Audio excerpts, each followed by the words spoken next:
Hello friends, ಎಲ್ಲರಿಗೂ ನಮಸ್ಕಾರ. Welcome to S kitchen corner. ಇವತ್ತು ಹುರಗಡ್ಲೆ ತಂಬಿಟ್ಟು ಮಾಡ್ತಾ ಇದ್ದೀನಿ. ಅದು ಹೇಗೆ ಮಾಡೋದು ಅಂತ ನೋಡೋಣ. ಇದು ತುಂಬಾ ಟೇಸ್ಟಿಯಾಗಿರುತ್ತೆ. ಈ ತಂಬಿಟ್ಟು ನೀವು ಟ್ರೈ ಮಾಡಿ ಹಾಗೂ ಕಮೆಂಟ್ ಸೆಕ್ಷನಲ್ಲಿ ತಿಳಿಸಿ. ಗ್ಯಾಸ್ ಆನ್ ಮಾಡ್ಕೊಂಡು ಒಂದು ಪ್ಯಾನ್ ಇಟ್ಕೊಂಡಿದ್ದೀನಿ. ಪ್ಯಾನ್ ಬಿಸಿಯಾಗಿದೆ. ಈಗ ಒಂದು 4 ಟೇಬಲ್ ಸ್ಪೂನು ಬಿಳಿ ಎಳ್ಳು ತೊಗೊಂಡಿದ್ದೀನಿ. ಅದನ್ನು ಹಾಕ್ತಾ ಇದ್ದೀನಿ. ಈ ಎಳ್ಳನ್ನ ಸ್ವಲ್ಪ ಡ್ರೈ ರೋಸ್ಟ್ ಮಾಡ್ಕೊಬೇಕು, ಚಿಟಪಟ ಅನ್ನಬೇಕು. ಅಲ್ಲಿಗಂಟ ಫ್ರೈ ಮಾಡ್ಕೊಳ್ಳಿ ಲೋ ಫ್ಲೇಮಲ್ಲಿ. ಚಿಟಪಟ ಆಗ್ತಾ ಇದೆ. ಇಷ್ಟಾದರೆ ಸಾಕು. ಇದು ತೆಗೆದು ಒಂದು ಪ್ಲೇಟಲ್ಲಿ ಎತ್ತಿಟ್ಕೊಳ್ಳಿ. ಇಲ್ಲಿ 1 ಟೇಬಲ್ ಸ್ಪೂನು ಗಸಗಸೆ ತೊಗೊಂಡಿದ್ದೀನಿ. ಅದನ್ನು ಹಾಕ್ತಾ ಇದ್ದೀನಿ. ಇದನ್ನು ಲೈಟಾಗಿ ಡ್ರೈ ರೋಸ್ಟ್ ಮಾಡಬೇಕು. ನೋಡಿ, ಗಸಗಸೆನೂ ಚಟಪಟ ಅಂತ ಇದೆ. ಈಗ ತೆಗೆದು ಒಂದು ಪ್ಲೇಟಲ್ಲಿ ಎತ್ತಿಟ್ಕೊಬೇಕು. ಇಲ್ಲಿ 3/4 ಲೋಟ ಒಣ ಕೊಬ್ಬರಿ ತುರಿ ತೊಗೊಂಡಿದ್ದೀನಿ. ಇದನ್ನು ಡ್ರೈ ರೋಸ್ಟ್ ಮಾಡ್ಕೊಬೇಕು. ಸ್ವಲ್ಪ ಬಿಸಿ ಆದರೆ ಸಾಕು. ನೋಡಿ, ಡ್ರೈ ರೋಸ್ಟ್ ಮಾಡ್ಕೊಂಡಿದ್ದೀನಿ. ಈ ಥರ ಮುಟ್ಟಿದ್ರೆ ಬಿಸಿಯಾಗಿರಬೇಕು ಒಣ ಕೊಬ್ಬರಿ. ಇಷ್ಟಾದರೆ ಸಾಕು. ಇದು ತೆಗೆದು ಒಂದು ಪ್ಲೇಟಲ್ಲಿ ಎತ್ತಿಟ್ಕೊಳ್ಳಿ. ನೋಡಿ, ಈಗ 1 ಲೋಟ ಬೆಲ್ಲ ತೊಗೊಂಡಿದ್ದೀನಿ. ಅದನ್ನು ಹಾಕ್ಕೊತಾ ಇದ್ದೀನಿ. ಅರ್ಧ ಲೋಟ ನೀರು ಹಾಕ್ಕೊತಾ ಇದ್ದೀನಿ. ಬೆಲ್ಲ ಚೆನ್ನಾಗಿ ಕರಗಬೇಕು. ಒಂದು 2 ನಿಮಿಷ ಚೆನ್ನಾಗಿ ಕುದಿಸ್ಕೊಂಡ್ರೆ ಸಾಕು. ಪಾಕ ಬರೋ ಅವಶ್ಯಕತೆ ಇಲ್ಲ.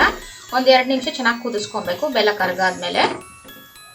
ನೋಡಿ, ಬೆಲ್ಲ ಚೆನ್ನಾಗಿ ಕರಗಿದೆ. ಈಗ ಒಂದು 2 ನಿಮಿಷ ಚೆನ್ನಾಗಿ ಕುದಿಸ್ಕೊಂಡಿದ್ದೀನಿ. ಈಗ ಗ್ಯಾಸ್ ಆಫ್ ಮಾಡ್ತಾ ಇದ್ದೀನಿ. ಇದು ಸ್ವಲ್ಪ ತಣ್ಣಗಾಗಬೇಕು.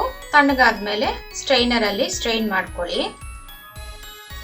ನೋಡಿ, ಇಲ್ಲೊಂದು ಮಿಕ್ಸಿ ಜಾರ್ ತೊಗೊಂಡಿದ್ದೀನಿ. ಈ ಮಿಕ್ಸಿ ಜಾರ್ಗೆ 1 ಲೋಟ ಹುರಗಡ್ಲೆ ಹಾಕ್ಕೊತಾ ಇದ್ದೀನಿ. ನೋಡಿ, ಇದರಲ್ಲಿ ಮತ್ತೆ ಅರ್ಧ ಲೋಟ ಹುರಗಡ್ಲೆ ತೊಗೊಂಡಿದ್ದೀನಿ. 1.5 ಲೋಟ ಹುರಗಡ್ಲೆ. ಇದರಲ್ಲಿ ಒಂದು 2 ಟೇಬಲ್ ಸ್ಪೂನು ಉಳಿಸ್ಕೊತಾ ಇದ್ದೀನಿ. ಇದಕ್ಕೆ ಒಂದು 4 ಏಲಕ್ಕಿ ಹಾಕ್ಕೊತಾ ಇದ್ದೀನಿ. ಗಸಗಸೆ 1 ಟೀ ಸ್ಪೂನು ಹುರ್ಕೊಂಡಿದ್ವಲ್ಲ, 1 ಟೇಬಲ್ ಸ್ಪೂನಲ್ಲಿ 1 ಟೀ ಸ್ಪೂನ್ ಹಾಕ್ಕೊತಾ ಇದ್ದೀನಿ. ಇದನ್ನು ಫೈನ್ ಪೌಡ್ರ್ ಅಂದರೆ ನೈಸಾಗಿ ಪುಡಿ ಮಾಡ್ಕೊಬೇಕು. ಒಂದು ಬಟ್ಲು ಇಟ್ಕೊಂಡಿದ್ದೀನಿ. ಈ ಬಟ್ಲಿಗೆ ಪುಡಿ ಮಾಡ್ಕೊಂಡಿರೋ ಹುರಗಡ್ಲೆ ಪುಡಿನ ಹಾಕ್ಕೊತಾ ಇದ್ದೀನಿ. ನೋಡಿ, ಅದೇ ಮಿಕ್ಸಿ ಜಾರ್ಗೆ ಇಲ್ಲಿ 3/4 ಲೋಟ ಕಡಲೆಕಾಯಿ ಬೀಜನ ಹುರಿದು ಸಿಪ್ಪೆ ತೆಗೆದು ಇಟ್ಕೊಂಡಿದ್ದೀನಿ. ಅದರಲ್ಲಿ ಅರ್ಧ ಹಾಕ್ತಾ ಇದ್ದೀನಿ. 3/4 ಭಾಗದಲ್ಲಿ ಅರ್ಧ ಹಾಕಿದ್ದೀನಿ. ಇನ್ನು 2 ಟೇಬಲ್ ಸ್ಪೂನ್ ಉಳಿಸ್ಕೊಂಡಿದ್ದೀನಿ. ಇದನ್ನು ತರಿತರಿಯಾಗಿ ಪುಡಿ ಮಾಡ್ಕೊಬೇಕು. ನೋಡಿ, ತರಿತರಿಯಾಗಿ ಪುಡಿ ಮಾಡ್ಕೊಂಡಿದ್ದೀನಿ. ಅದನ್ನು ಹಾಕ್ಕೊತಾ ಇದ್ದೀನಿ. ಉಳಿಸ್ಕೊಂಡಿದ್ವಲ್ಲ 2 ಟೇಬಲ್ ಸ್ಪೂನು ಹುರಗಡ್ಲೆ, ಹುರ್ಕೊಂಡಿರೋ ಗಸಗಸೆ, ಬಿಳಿ ಎಳ್ಳು, ಉಳಿಸ್ಕೊಂಡಿರೋ ಕಡಲೆಕಾಯಿ ಬೀಜ ಮತ್ತು ಹುರ್ಕೊಂಡಿರೋ ಒಣ ಕೊಬ್ಬರಿ ತುರಿ, ಇದೆಲ್ಲ ಹಾಕಿ ಒಂದ್ಸತಿ ಚೆನ್ನಾಗಿ ಮಿಕ್ಸ್ ಮಾಡ್ಕೊಳ್ಳಿ. ಈ ಥರ ಅಲ್ಲಿ ಚೆನ್ನಾಗಿ ಮಿಕ್ಸ್ ಮಾಡ್ಕೊಂಡಿದ್ದೀನಿ. ನೀವು ಕಪ್ ಮೆಜರ್ಮೆಂಟನ್ನು ತೊಗೊಳ್ಳಿ, ಇಲ್ಲಾಂದರೆ ಗ್ಲಾಸ್ ಮೆಜರ್ಮೆಂಟನ್ನು ತೊಗೊಳ್ಳಿ. ಈಗ ನೋಡಿ, ಸ್ಟ್ರೈನ್ ಮಾಡ್ಕೊಂಡಿದ್ದೀನಿ ಬೆಲ್ಲನ. ಈಗ ಸ್ವಲ್ಪ ಸ್ವಲ್ಪನೇ ಹಾಕ್ಕೊಂಡು, ಒಂದೇ ಸತಿ ಹಾಕ್ಕೊಬಾರ್ದು, ಸ್ವಲ್ಪ ಸ್ವಲ್ಪ ಹಾಕ್ಕೊಂಡು ಈ ಥರ ಮಿಕ್ಸ್ ಮಾಡ್ಕೊಬೇಕು. ಒಂದೇ ಸತಿ ಹಾಕ್ಬಿಟ್ರೆ ಇದು ತೆಳುವಾಗ್ಬಿಟ್ರೆ ಕಷ್ಟ ಆಗುತ್ತೆ. ಸ್ವಲ್ಪ ಸ್ವಲ್ಪನೇ ಹಾಕ್ಕೊಂಡು ಬ್ಯಾಚು ಇದನ್ನು ಮಿಕ್ಸ್ ಮಾಡ್ಕೊಳ್ಳಿ. ನೋಡಿ, ಹಾಕಿ ಮಿಕ್ಸ್ ಮಾಡ್ಕೊಂಡಿದ್ದೀನಿ.